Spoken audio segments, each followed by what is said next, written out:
I mean, I always was just really aggressive. So, but that comes from playing with boys, like playing baseball with boys. Like my mom would always say, there was one time I got hit in baseball and she's like, don't you cry. She's like, don't cry. She's like, you're the only girl. Don't cry. So, I mean, it's just, yeah. Good times. Yeah, good times. What advice do you have for just parents in general in terms of getting their kids into athletics? Not specifically football, but just athletics. I know you spoke a little bit about it earlier. The great thing about teaching at school, a lot of the kids that I coach, is that, I mean, I think of one girl in second grade. She told me, she was like, I will never play soccer. I never want to play soccer ever. Like, I'm a tennis girl. And I was like, okay, you know, but now she's like, she's in 8th grade and she's like my starting left midfielder. And she just like can't get enough of it. She's like, I went to like AC Milan camp over the summer. Oh, wow. And I'm like, okay, yeah, like this is like that's what you want. What's going on, everyone? Welcome back to the Fanatic Islanders, your home for sports and sports entertainment, and we have another Sandbar Sitdown for you with the one and only. Don't blush. Annisa Albury.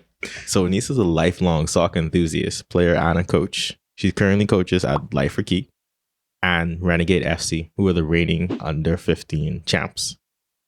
She was the first Bahamian woman ref for the B Soccer Pre-World Cup. The bio is longer, but for reasons that's going to stay between the four of us. She's asked me to cut it here. So you'll hear more about her as we go through the soundbar. So welcome on the podcast. Thank you for being here. Anything you want to tell the people? Anyone you want to shout out? Anyone you want to hail? Just here.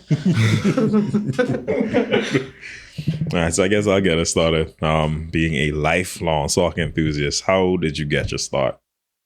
Well, as I was telling you, I mean, I played baseball growing up. That was my main sport.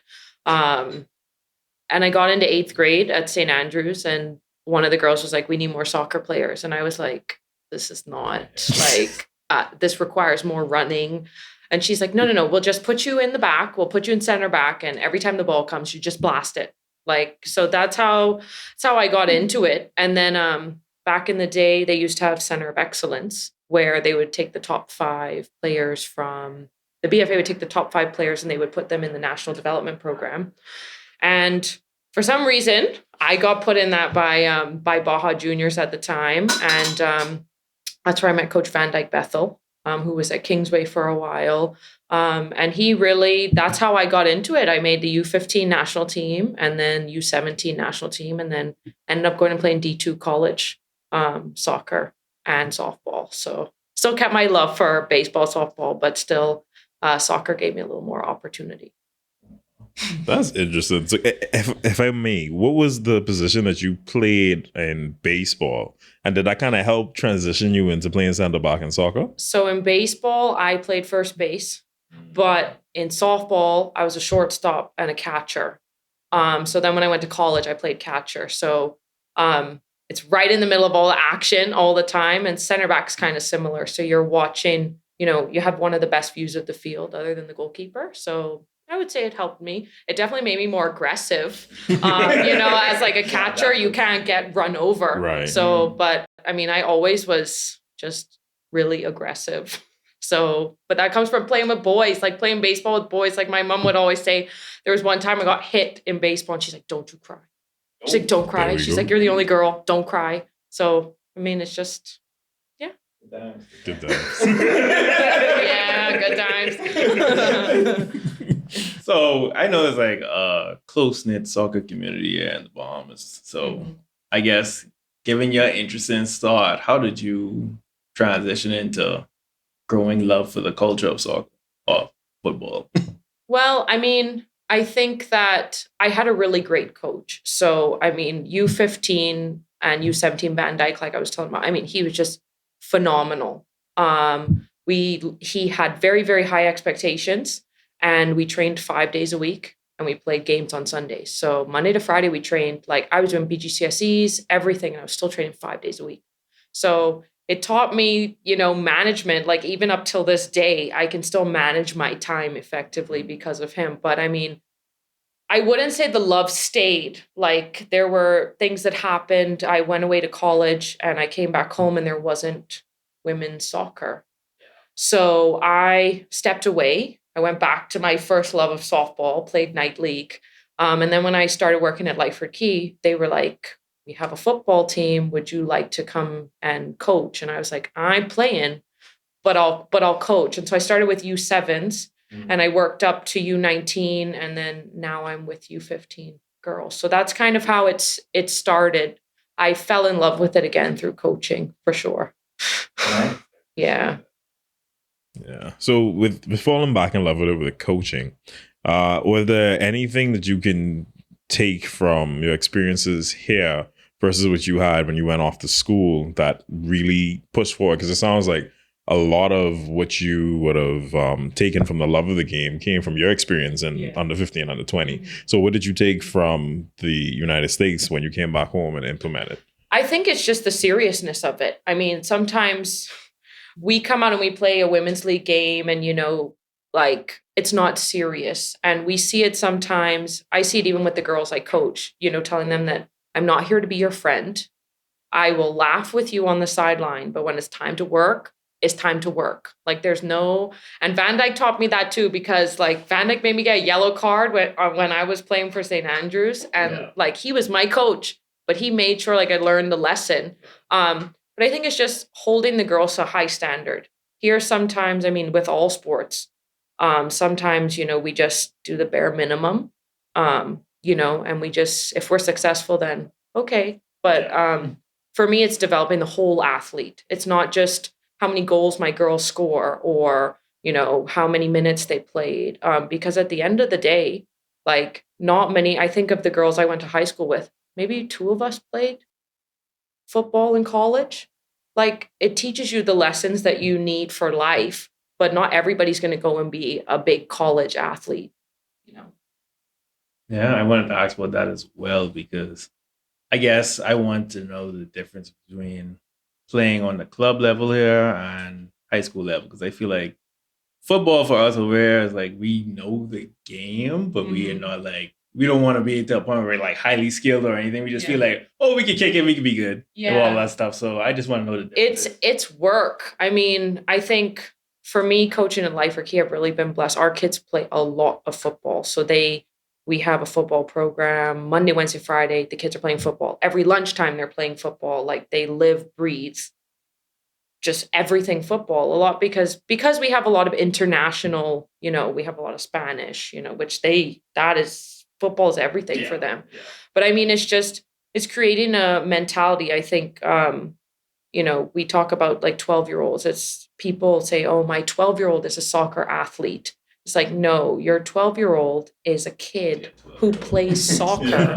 Like that's the secondary thing. So, I mean, I think we need to develop overall like good people first. And then if we can develop those things through sports. But I mean, I think it's just, we need to get away from this. Everything's just for fun and move into a little more competitive for sure. I mean, I'm very competitive, so I can't, like if I go to step back on the field, it's going to be like I stepped back on the field again to play this year for the Bahamas games and in the BFA league. And it was like, okay, I'll go and play, but I can't just not go to practice. Like I'm still in that mentality of like, no, I'm not just going to show up on game day and kick it around. Like I can't break that. Yeah. So, which we need to get out of, I think. For sure. Yeah. And do you think like there's something that we might be able to do culturally? Because to that point, for other sporting events that happen in Nassau, I think what we as Bahamians run into, because Bahamians just do a lot. Like they do pretty much everything under the sun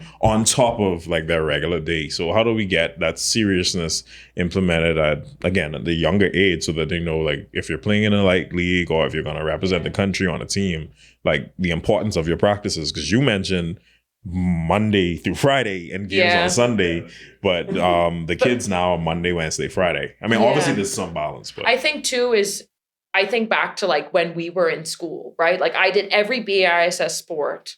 I was always doing something. Like kids now, they want to specialize at like 10 years old. They want to say, I'm only playing football. That's it. I'm not doing anything else. And then you look at then they get injured earlier because they're not differentiating their training. Right. So like, I think for me, I mean, I was able to play every sport and still go and play football relatively well, practicing, you know, I still did softball, still did basketball, wasn't the best at basketball, but I mean, No volleyball? and volleyball, I swam, threw javelin, so there was still room for a whole bunch of stuff. It's just, dedication, I would say. Yeah, and I feel like in the Bahamas, we have a whole lot of naturally gifted, when it comes to athletics, a lot of just naturally gifted people. So I'm like, how do we, I guess, add skill to that in a way? I guess.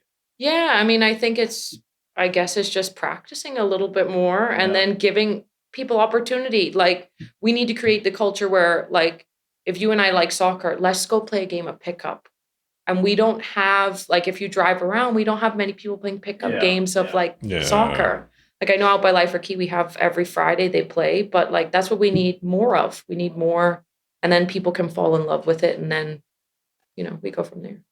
Yeah. I'm just going to bring this because he mentioned volleyball. I think the same thing happens with, I guess, sports that are more, this is like team oriented versus like basketball, where you can always just find one or two people you can run to a side. Yeah, you can play by yourself, but like with the team dominated sports, I think it's a bit harder to get done. So maybe finding spaces where it can be hosted. The thing that they do on the Fridays is excellent. But what do you think you would recommend for some of the leagues that are going out just to get more people involved? Well, I think now parents are more informed, right? So they do their research about things, about activities they want to put their kids in because they have to drive them up and down. So if I know, for example, Annisa's soccer team is very serious, I can drive my kid up and down 2 days a week.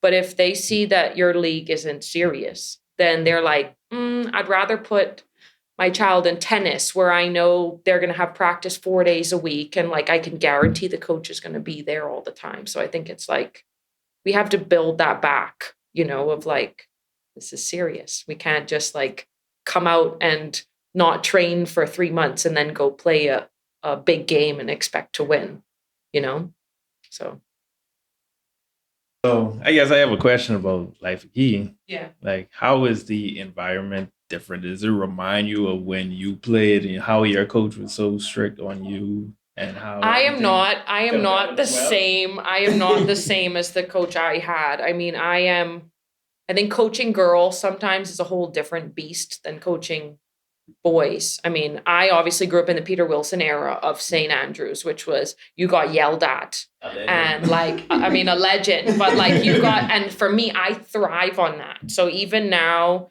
I know I'm the type of person where if I'm training for something, I want someone to get in my face and that's going to motivate me. But I can't do that to the girls that I coach. Okay. Like, it's more of like, I expect the level to be up here. I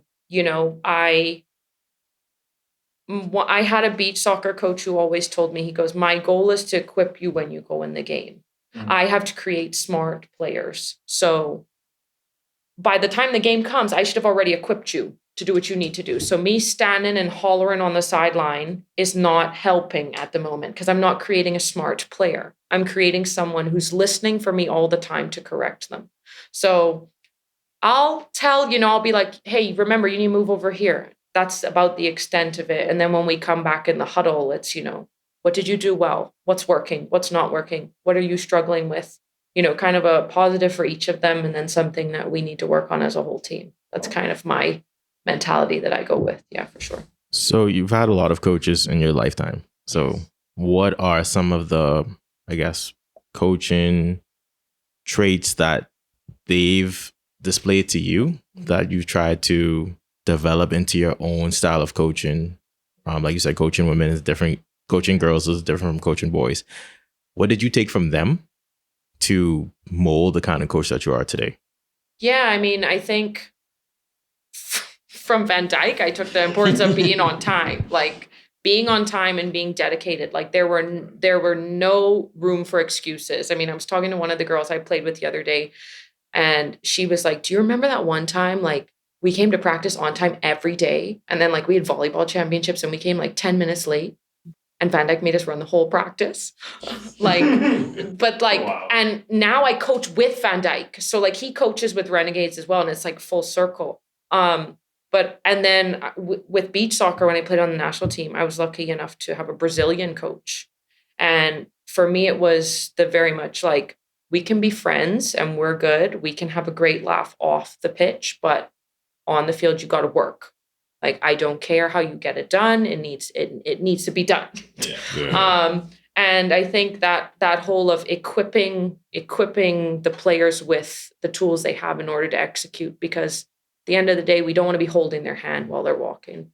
And then my referee coach, I mean, he was just hard work. That's him. It's no excuses, hard work. Wow. Like that's hard work, no excuses. So for sure.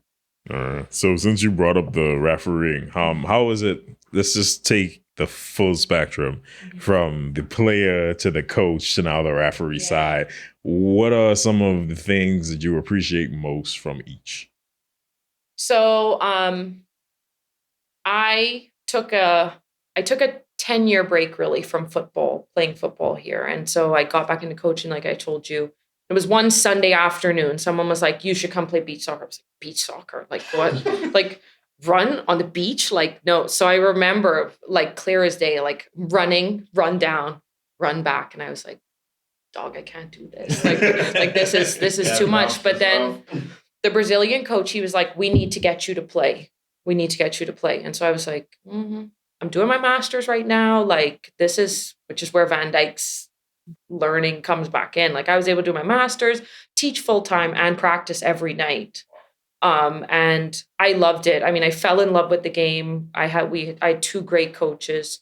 And then I stopped playing. The pandemic came and they kind of shut it down for a little bit.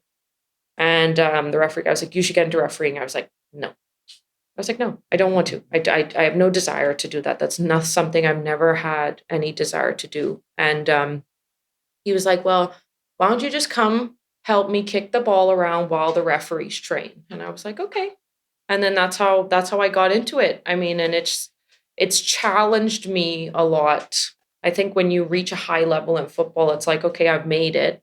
But the refereeing really challenges me more. And I really, really enjoy it for sure. So I think from a player's perspective, of course you like scoring goals, but I loved the coach that I worked with. I mean, that was the highlight. And I loved the camaraderie between the girls. I got my coaching license for beach soccer. I like cross training. So I like being able to have the ability now to take the girls on the sand if I want to. And refereeing, I like that it challenges me. That would be it for sure. I like to be challenged. So what is the challenging part of refereeing? Yeah. Well, is it the eyes everywhere? Because now you're not just focused on one side, or is it just? I think it's, you have to always be anticipating, right? You always have to be anticipating what's coming next, and you have to be able to make a call within a quick second. So you really have to know the laws of the game. So it's running in sand. So I mean, it's great because I mean there are so many aspects of beach soccer. It's a very fast-paced game, so it's very exciting to referee as well. Lots of different rules compared to grass soccer. So, yeah. All right, that's good. So you feel like you're gonna continue to keep up the pace with all three until? Well, I don't really play much anymore. Okay. I won my medal for the Bahamas Games, and that's go to Providence. I think I've moved away from it. I really like coaching the girls. That's really my focus, and then also the refereeing. I like both. Okay. 3 is a bit much. 2 is a good number. 2 is a good number. I'll kick a ball around every now and then, but really the coaching and the refereeing for sure. Okay, so speaking on both, I want to speak with the coaching first. Okay. Do you have like any star pupils who like make you work just that much harder to make them better as well? Oh man, all my girls for sure. I mean, the great thing about teaching at school, a lot of the kids that I coach is that I mean, I think of one girl in second grade. She told me, she was like, I will never play soccer. I never want to play soccer ever. Like, I'm a tennis girl. And I was like, okay, but now she's in 8th grade and she's like my starting left midfielder. And she just like can't get enough of it. She's like, I went to like AC Milan camp over the summer. Oh, wow. And I'm like, okay, yeah, like this is like that's what you want. Like, I don't, and I'm not a tough coach. So like if they say, I have tennis this day, I can't come. I'm like, okay, because we need to create well-rounded kids. It's not, they need to have so many different disciplines because maybe they'll go big in tennis and, and they're just doing soccer for fun. You don't know, but I like to give them the options. Yeah. So I guess I want to know your most enjoyable points about refereeing as well. Yeah. That's another point I had. I think it's team. Like, I'm a very team oriented person. So, I mean, it's just the camaraderie. It's almost like a family of people when you referee. And then to do it, like I referee for the kids at school. So that, that's fun. But then for them to see you on a big stage and them to be like so proud of you, like that's the highlight, I think, for sure. Yeah. So with your refereeing experience, how has it been? It's just take us through refereeing for the beach soccer championships. Yeah. Like, how was that? Because I feel like that would be a surreal experience for you, especially the love that you obviously do have for the game. Yeah. So I mean, I worked hard to prepare for it. And it was, I mean, just I was the only woman, which I didn't feel like I was. Like, it was, like I said, it's such a big family. I mean, but it was surreal. Like, I think I was telling Simba in the newspaper, I was like, I couldn't believe it. Like, I got back to school and I couldn't understand the gravity of what I had done. But yeah, I think the highlight was just having the opportunity, and I never got the opportunity to play at a national level at home in front of the home crowd. So to be able to referee at home was the highlight, I think, for sure. I think that goes back to the basic thing you were saying, just being consistent, showing up on time, and just being available. So that kind of create all the opportunities for you. For sure, yeah. And I mean, like I said, I never wanted to be in that position, but I mean, I got into it, did some international friendlies here, and then they called me to do it. So it was pretty exciting. Nice. Yeah. Well, speaking of international football, do you pay attention to like other countries and what they're doing? I play a lot of attention to beach soccer. That's my main. I think when you get to like, you go to tournaments, and like we played in some tournaments. I played in a tournament when I was on the national team, and then refereeing as well. You get to know the people in the community. So I mean, I would pay more attention to beach soccer. Okay. On the international level, like they have a tournament in Spain going on right now. Yeah, I coach so much soccer, I don't really have much time to watch soccer. That's fair. Yeah, so, but I encourage the kids to watch it, because I know back when we were growing up, we didn't have as much access to games as, kids have now. So me as a coach, I really have to do my research when I'm putting together a practice plan, because kids now, their football IQ is higher. So, and they will tell you if what they think you're doing is not what they believe is right, if it's out. Exactly. And that's my thing, is we as coaches, we have to keep increasing our football IQ, because the kids nowadays are smarter. They're at home trying to be like Messi.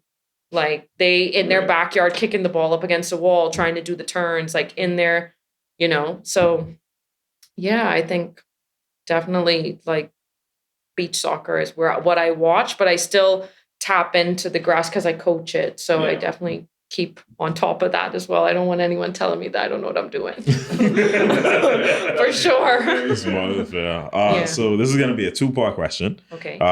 With just for those who may not know or may not be familiar, can you just give us just a quick overview of the difference between beach soccer and grass soccer, or beach football and grass football? Yeah. So beach soccer, is played on a smaller field. Obviously, it's played in sand. the biggest difference I would say is that there's the time. So you play 3 periods of 12 minutes. If it's tied at the end of that, you go into 3 minutes of extra time. And if it's tied after that, then you go into penalties. But the thing with beach soccer is it's a lot more like time oriented. So the goalkeeper only has 4 seconds with the ball. A throw in can only take 4 seconds. Ooh. A free kick can only take 4 seconds, but every free kick is a direct kick. So it can go straight to goal. Wow. A player like, let's say he's the goalie and I'm on the same team as him. I can kick the ball back to him and he can pick it up with his hands, which you can't do in grass. Yeah. But you're only allowed to do that once. No game. No, so once Okay. every possession. So Okay. let's say I pass it back to you. The referee keeps track. Okay, that's one time. So if I double back pass it to you again, it's a free kick for the other team. Oh. Wow. Yeah. And then the bicycle kick is very popular in beach soccer, but it's also protected because it's like keeps the spectacle of the game. So if you go up to do it and I make contact with you, that's a foul and you get a free kick. Mhm. Yeah. So Nice no football. shin guards, no shoes. So that's the biggest thing with Just beach you, soccer. the sand, and some legs. Yeah, exactly. Fast-paced. Yeah. Yeah. hmm And then too, so with that being said, especially since it's in a more confined area, it's the fact that every free kick is a kick on goal. It's wild. Granted, I've seen the games and I understand the pacing of it now that you've like broken down the seconds. Yeah. It makes a lot more sense why they play the way they play. It's amazing. And it's a lot more in the air, if you notice. So it's a lot of, one of the things that beach soccer really helped me with was my touch on the ball in the air, like the in-air control. Because if you notice, they're starting from the goalkeeper, playing in the air here, playing in the air there, bicycle kicking the goal. Like it's so fast, and you have to be really fit. Most definitely. So what do you think is the biggest skill? So if someone were to start on grass and are thinking to transition into beach, what do you think would be the main thing for them to focus on skill-wise? Well, the biggest thing I had to learn was getting the ball up off of the sand. Because if you try to dribble on the sand like you dribble on the grass, you will be done within a few minutes. And especially here, our sand, like the pitch has to be a certain depth. So I remember we played in San Diego and the sand was hard like dirt. And so we could dribble all over the place because we were fit. But I think they have benefits. Like I know for me, I trained on beach and then the first soccer game I played on grass, I was like, I could run this fast. Like I didn't know that, so cross training is definitely a benefit, but I think it's, getting that, they call it a flicking the ball up in the air. That's the biggest skill to learn because that's going to help you with everything. Learn to flick, ladies and gentlemen. Learn to flick. Learn your bicycle kicks, your scorpion kicks, whatever. Bicycle, scissors kick, Yeah. Yeah. All of it. Do you have in recent memory, and even if it goes from the coaching side and the referee side, a favorite game that you've been a part of? Oh, okay. Let me think. My favorite game, I think, would be when Lyford Cay girls won the national championship. I think that would be the biggest. That would be the highlight for me. That was, I think, before the pandemic. I've had highlights with different girls groups. But I think with them, we were very new to BISS and our boys and girls won that year. And to be able to coach and that was a highlight for sure, I would say. Just start off and set that standard just like that. We're here, guys. We're here. Yeah. So I guess throughout that season, were there any ups and downs that you appreciate more looking back on it now? Yeah, I think when you have obviously playing with St. Andrews growing up, I knew how BISS worked. I knew what teams we had to look out for. So it was very interesting coaching against Van Dyke and coaching against Peter Wilson. So you look back on it and it's just this is the moment I'm in, but I think the girls worked very hard. We had some games where we went down unexpected, but they came back and they worked hard. The game to go into the playoff was very close. But I was happy we won. They played really well. we had some junior age girls who were like in 7th grade who were playing senior level. So, yeah. So I mean, it was just an overall great experience for sure. Thanks. All right, and then one more question with the refereeing. Is there I don't even think you could have a favorite call, but is there any call that really sticks out in your mind that you would have made? I don't think so. I mean, I think you just kind of learn to let it go. Like you just let it go. I mean, I referee because I enjoy it, and so that's what I keep in my memory is just enjoyment. I enjoy everything about it. So, yeah. Great. I guess I have another question. Is there a next level you want to take it that you can see? I mean, I'm always looking for the next level in coaching, in refereeing as well. And I'm keeping on the down low, but I'm working on the next level for both, for sure. Yeah. Fair enough. Continue to strive, man. But what? Definitely just blanked out just now, Chris. We'll be okay. We'll edit that out, man.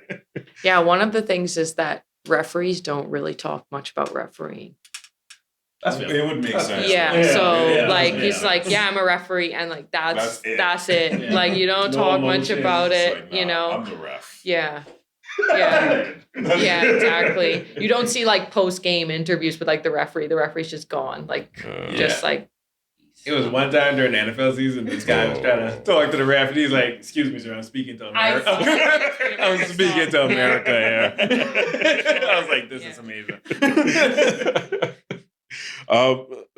Found it. So what I wanted to ask you is, what advice do you have for just parents in general in terms of getting their kids into athletics, not specifically football, but just athletics? I know you spoke a little bit about it earlier. Yeah, I think the main thing is I'm not going to push everybody to come into soccer. I mean, I love soccer, but I also had the opportunity. My parents give your kids the opportunity to play as many sports as you can. And school is a great place for that to start. I know we have like swimmers, they want to start like specializing when they're like 6, but let kids try it out. I mean, and you see, especially girls with football, with soccer, they start specializing early and we're more prone to tear our ACLs. And so you have 13, 14-year-old girls who specialize in soccer, and by that age, they're already tearing their ACL. So it's just, I would say, put them in a whole slew of sports. Yeah. Not everybody's going to like the same thing. My sister really loved, she really loved gymnastics. I would have rather died than go in gymnastics. Like that's just the reality of it. So, But my mom was like, okay, well, we'll drive you to baseball. And she fought like the whole way. She's like, if you want to keep playing, keep playing. If you want to play with the big boys, play with the big boys. And, and then, but she really fostered that love for it. And I think that's, it's about choice for sure.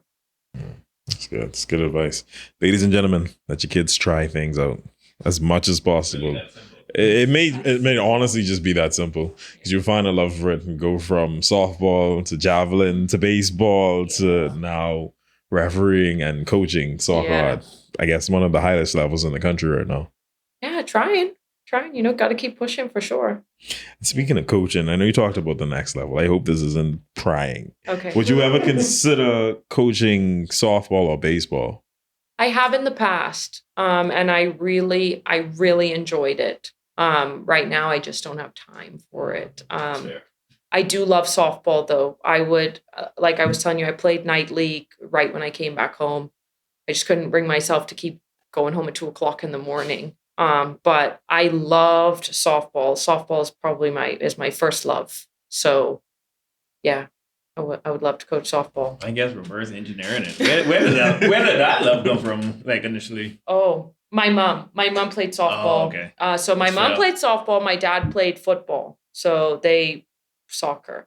And my mom went to SAC. So she was like die hard, so she put us in, so she'd be like carrying on at every game. But I think it was just exposure. Like I grew up with boys who were playing baseball at the time, and I was like, I want to play Like, I don't want to just sit and do gymnastics. I want to go play something. Yeah. And I got into baseball, had a phenomenal coach. And then I met Coach Jackie, and that was even more intense. I mean, but he was a great coach too, and I just loved it.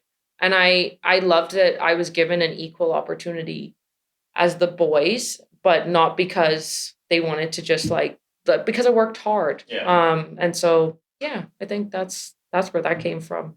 So, and then they told me, oh, you can't play baseball in the college. You have to play softball. And I was like, well, it's a good thing I've been playing softball in high school. Yeah. But baseball is probably what set me up to be good at softball in college because of the speed of the ball. Here we were still like on really slow pitch. They hadn't started JBL and softball league yet. So yeah. That's interesting. Did I take it all in? Yeah, this is a lot of sports. So you coming from an athletic background, was there any pressure for you to perform, or was it just your parents exposing you just for the exposure? My mom was hardcore. Okay. Like, my mom was hardcore. No. There's a memory of my mom that I have, 12th grade. So we were in softball championships, and I still laugh about this with her. So I was pitching. I wasn't catching. I was pitching that game. And so, like, we were up. We were beating Sac, as we did all the time. And we were up, and we had 2 outs. And so I pitched the ball, and the girl bunted, and I picked it up and I threw it, and the first baseman missed it. Like, because she was a shorter girl. And so, like, I get my composure back, and I'm like, okay, I can do this. And I step up, and I see my mom behind the fence. Like, her head is here, and the catcher's head is, like, where my head. And she looks at me, she's like, don't mess this up. And I was like, yeah. And then, like, I got the out, the girl bunted again, I threw it, and I just saw her fall to the ground. Like, in the middle of, like, Freedom Farm, just fall to the ground. And I was like, she was invested. Yeah. But she had no idea about soccer at all. So when I started playing, she was like, kick, go, run. And my dad was like, no. And she's like, kick, go, girl, go. And I was like, we need to educate you. Like, we'll keep going. The positions are here for a reason. And she played a lot of volleyball as well. So she was the same intensity with volleyball as well.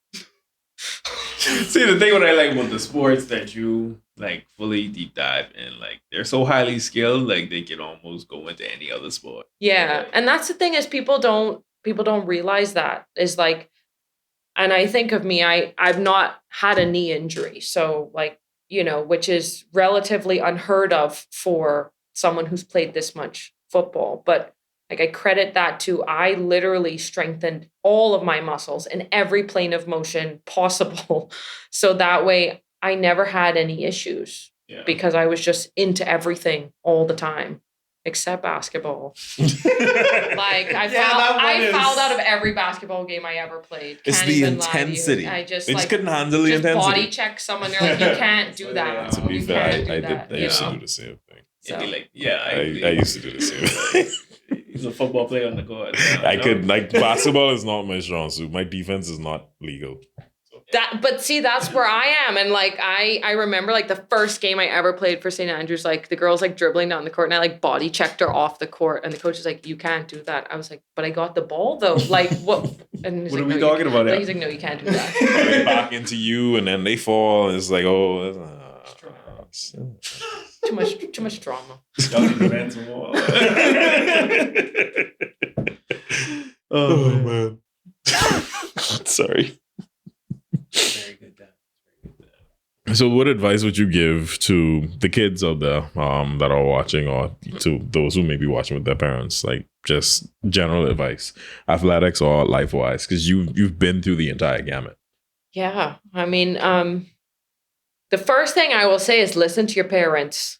And that comes for me from a career perspective as well. My mom always told me growing up I was going to be a teacher, and I told her she was crazy. And then I was like, ain't no way I'm going to do that. And then I came back home and I worked in a gym for 2 years, and then I got a job offer teaching. And I had to call her. I had to like, hey, you remember how you told me I was going to be a teacher? Like, you were right. They know. They know. It's scary. I think for me, it's just like dedication. I think sometimes kids of this generation, they try one thing, and if they're not good at it on the first go, they're done with it. Instant gratification. And get outside. I mean, that's the biggest. Everybody wants to be on their phone all the time. And try different things like sports. Try different sports. Sports can teach you so many different things other than just how to become good at a sport. Like life skills, like teamwork, cooperative learning. How to take into account someone else's actions. If you're having a bad day, like I got to cover for you on the field. That type of stuff. I think that's the biggest thing. And if you don't go and play in college, it's not the end of the world. Like you could still find intramural soccer at the college level and be happy if you love the game. So, and that's my biggest thing. I want the kids I coach to love the game. Even if you're not the best at it, like if you have a great attitude and you're willing to work, I'm gonna put you in the game regardless. That's brilliant. That means I might have a shot. What you trying to do? Kick the ball. Kick. Run, Prince. Run. Just put me right outside the box. Just maybe a defender, and just see what happens. You still can't check nobody, but I mean a little bit. But you can't tackle them. I mean, it's all tackling, but you can't throw them on the ground. But it's funny, right? Because like now, like for example, when I played earlier this year, like I'm playing with girls who are like 16, some of them. So like, of course, I'm close to double their age. But like I'm not yelling at them, but I'm like directing them where to go. And the girl's like, "Why are you?" I was like, because you ain't moving.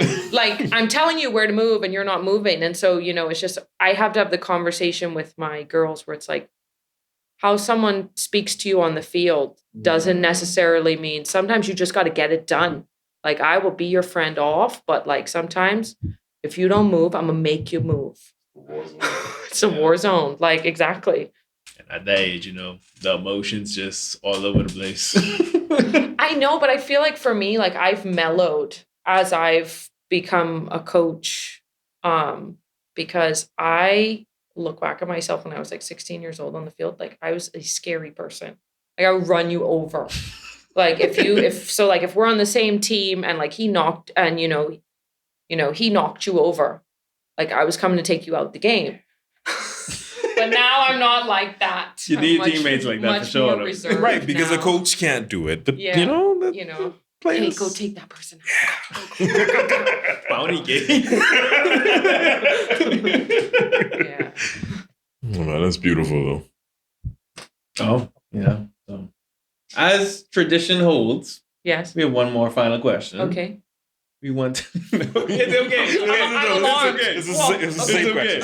Safe space. So, I guess for the final question, we want to know what it is you're most fanatical about. Oh boy. Wow. That's a tough one. And it doesn't have to be sports related. Anything. Oh. That's a tough question. Right now, running. I think running is the thing that I am most fanatical about at the moment. Like I said, I'm always looking to challenge myself. So, growing up playing baseball, starting off with that, you don't got to run much. Yeah. So like, I was never really a great runner. Mm-hmm. Soccer, I did it because I was chasing a ball. So now I'm like into running. That's the thing I'm most fanatical about at this moment. Are you going to turn to David Goggins? I don't even know what that is. So no. Do not David Goggins yourself. It's way too extreme running. way. Okay, No, let me no. tone it down. Yeah, bring it to No. 5K? Maybe? I could do a 5K every Okay, once in a while, okay. but it's more of like, I like to run very quickly and then get it done with. What about the marathon? Nah, there's no way. There's no Right. way. No. You ever relay marathon? No. Like those people are crazy. Like I like to run a short Different. distance. Yeah. I'm Oh, yeah, so you're proud right. of you, but that's something it's something I do not need to experience. That is a like, top tier answer. like I'm proud of you. like I can do like 3 miles. Like that's okay. I'll enjoy that and then, lift my weights afterwards. Like, but I will say, I will give a plug to with all the training I do, I have a really great trainer, JS Fitness Bahamas. I'll give a shout out. But yeah, I think that's something I really enjoy is running, and I enjoyed lifting a lot. Same. I don't know about the running, but the lifting for sure. Yeah. I like on a treadmill every now and then. Yeah. But that's beautiful. It's beautiful. Yes. All right. Well, ladies and gentlemen, there you have it. Another Sandbar Sitdown. We thank you all for tuning in. If you are watching on YouTube, don't forget to like, comment, and subscribe. If you were listening on any of the audio platforms, please do leave a 5-star review. Also, leave comments. We're looking for feedback from you all. We're going to do what we do. We're going to continue doing it well. But whatever comments you do, we'll definitely take it into consideration. But we thank you for tuning in. And if there are no further questions or nothing else you'd like to share with us, ladies and gentlemen, have a good evening. Bye-bye.